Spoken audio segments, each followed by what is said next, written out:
रामटेक लोकसभा निर्वाचन क्षेत्र के शिवसेना भाजपा महायुति प्रत्याशी कृपाल तुमानी के चुनाव प्रचारार्थ शिवसेना प्रमुख उद्धव ठाकरे इन्होंने ली जाहिर सभा। किसान आत्महत्या न करे, शिवसेना कभी भी किसानों का साथ नहीं छोड़ेगी। किसानों को उनकी उपज का योग्य भाव मिले, इसलिए शिवसेना भाजपा वचनबद्ध है। गुड़ी पाड़वा के दिन किसान आत्महत्या होना दुखद बात है। किसान आत्महत्या नहीं करे, किसानों को योग्य भाव देने के लिए हम वचनबद्ध है। किसानों महिलाओं की समस्याएं हल नहीं हुई तो फिर हम हाथों में भगवा लेने के लायक नहीं। उक्त बात शिवसेना प्रमुख उद्धव ठाकरे ने कही। वे रामटेक लोकसभा निर्वाचन क्षेत्र के शिवसेना भाजपा महायुति प्रत्याशी कृपाल तुमानी के चुनाव प्रचारार्थ स्थानीय संतरा मार्केट परिसर में आयोजित प्रचार सभा को संबोधित कर रहे थे। उन्होंने कहा कि भाजपा से युति भी हमने किसानों की समस्याओं को सुलझाने तथा कुछ मुद्दों पर सहमति होने पर की है। उद्धव ने कहा कि कांग्रेस ने देशद्रोह की धारा हटाने का अपना घोषणा पत्र पेश किया है। अब आपको सोचना है कि देशद्रोही को फांसी पर लटकाने वाली सरकार चाहिए या उसे अपने पास बिठाने वाली सरकार। उन्होंने कांग्रेस पर प्रहार करते हुए कहा कि जिस महाआघाड़ी विपक्ष ने अभी तक अपने मुखिया प्रधानमंत्री का पद का नाम घोषित नहीं किया है, ऐसे को आप चुनकर देंगे क्या? इस पर विचार करें। राहुल गांधी के देश प्रेम को उन्होंने महज दिखावा बताया। कांग्रेस को सत्ता देने से क्या फायदे होंगे, इस पर विचार करें। उन्होंने कहा कि कोई भी योजना किसानों के हित में बनती है तो उसमें काफी दिक्कतें आती है। पात्र अपात्र में किसान हलाकान हो जाता है। इसलिए अब तहसील स्तर पर किसान मदद केंद्र खोलकर उनके समस्याओं को हल करने का प्रयास किया जाएगा। हा माझा देश मी कोणाच्या हातामध्ये देणार हे ठरवण्याचा अधिकार तुम्हाला दर 5 वर्षांनी मिळत असतो। तो अधिकार पुन्हा तुम्हाला तो दिवस आता आलेला आहे। हे मत नुसतं शिवसेना भाजपा युतीला आहे, नक्कीच आहे। का देतोय त्याला कारण ही आहेत। काँग्रेसला जे कोणी असतील कर्मचारी द्या, जरूर का देतात, जरूर द्या, पण देश कोणाच्या हातात जाणार हे बघा। जसं मी मागे नागपूरमध्ये कार्यकर्त्यांच्या मेळाव्यात बोललो होतो, असायला पाहिजे, प्रत्येकाला पर्याय असायला पाहिजे, पण आता पर्याय आहे। पूर्वी आणीबाणीनंतर सगळे विरोधी पक्ष एकत्र झाले होते, जनता पक्ष स्थापन झाला होता। आत्ताचा भारतीय जनता पक्ष म्हणजे तेव्हाचा जनसंघ तोही त्यांच्या सोबत होता, पण त्यावेळेला एक नेतृत्व होतं जयप्रकाश नारायणांचं, अंधेरे में एक प्रकाश। तेव्हा काळोख होता, आता काळोख कुठे? आणि काँग्रेसमध्ये सुद्धा मी म्हणेन जरूर त्यावेळेला त्या उंचीची माणसं होती, नरसिंहराव होते, आणखीन कोणी असतील।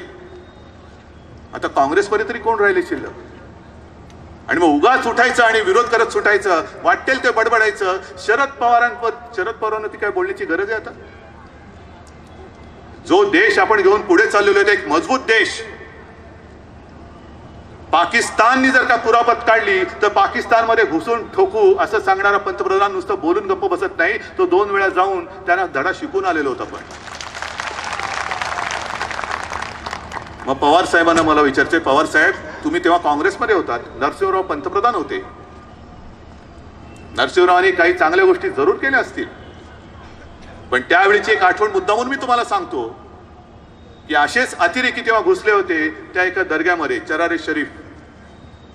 संपूर्ण आपल्या देशाचं सैन्य जे होतं त्या सैन्याचे जवान कडाक्याच्या थंडीत जवळपास कमरेवर बर्फामध्ये स्वतःला गाडून घेऊन तहान भूक हरपून वेढा देऊन बसले होते की कधी अतिरेकी मला दिसतात आणि कधी मी त्यांच्या छातीचा डोक्याचा वेध घेतोय। तहान भूक हरपून बसले होते संपूर्ण सैन्य, हे बाहेर येतात कधी आणि आम्ही त्याला उडवतोय कधी। हे काँग्रेसचे पंतप्रधान तिकडे बसले होते, काय केलं त्यांनी? जे सैनिक आपल्या देशाचे सैनिक वेढा देऊन बसले होते त्यांच्या डोळ्यात देखत आतमधल्या अतिरेक्यांना बिर्याणी आणि खीर कुर्मा वगैरे सगळं पाठवलं। एवढंच नाही, आतमध्ये त्यांना मेजवानीची ताटं पाठवली आणि माझ्या सैनिकाच्या डोळ्यात देखत त्यांना सुखरूप नेऊन बाहेर सोडून दिलं। हे विसरलोय आपण? सुरू केलेलं आहे शेतकऱ्याची सुद्धा कर्जमाफी। मी त्याला मला कर्जमुक्ती पाहिजे, पण पहिलं पाऊल म्हणून कर्जमाफी ही शिवसेना भारतीय जनता पक्षाच्या सरकारने केलेली आहे।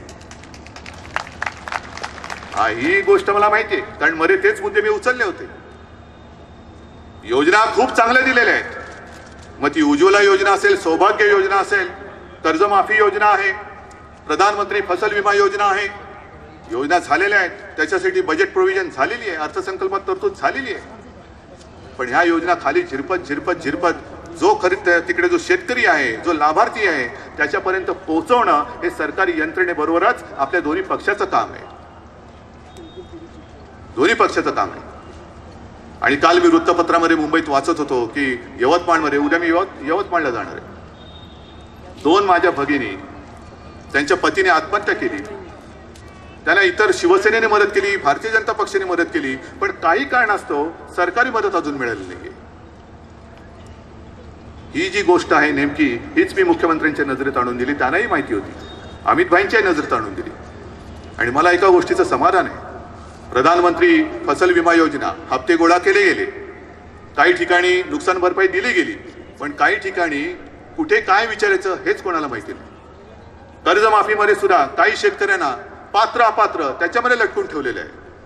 आणि त्यासाठी मुख्यमंत्र्यांनी त्याची आता मुदत वाढवलेली आहे. एवढंच नाही तर मी त्यांना विनंती केली की मुख्यमंत्री महोदय, मला प्रत्येक जिल्ह्यातने, मला प्रत्येक तालुक्यामध्ये शेतकऱ्यांसाठी मदत केंद्र हे उघडून पाहिजे. जिकडे माझा शेतकरी जाईल आणि तो तिकडे पात्र अपात्र फालतू निकषामध्ये अडकायचं नाही. आपण सगळी व्यवस्था करून ती योजना जाहीर केलेली आहे. हे हक्काचे पैसे आहेत, ते शेतकऱ्याचे आहेत. हे प्रत्येक शेतकरी जो पात्र अपात्र काय म्हणजे कसं ठरवायचं? कारण जो आपल्याला अन्नदाता आहे, अन्नदाता आपला सुखी भव म्हणतो आपण, आणि तो अन्नदाता जर का फास लावून जीव देत असेल तर हे कोणालाही आनंदाचं तर सोडाच, पण समाधानाचंही काही कारण असतं कामा नये. आणि याबाबत आम्ही नक्कीच संवेदनशील आहोत, नक्कीच आहोत. शिवसेना प्रमुख ने कहा कि राका सुप्रीमो शरद पवार को कभी सबूत लगते हैं तो कभी वे कहते हैं कि हाँ, उन्होंने ही सुझाव दिया था, उन्होंने ही करवाने लगाया था. पवार इस प्रकार की दोगली नीति अपनाते हैं. इस अवसर पर प्रत्याशी कृपाल तुमाने ने भी संबोधित करते हुए कहा कि आने वाले समय में 2 से 3 लाख लोगों को रोजगार उपलब्ध कराया जाएगा. कैमरा पर्सन वीरेंद्र खोबरागड़े के साथ अभिषेक पानसी की रिपोर्ट.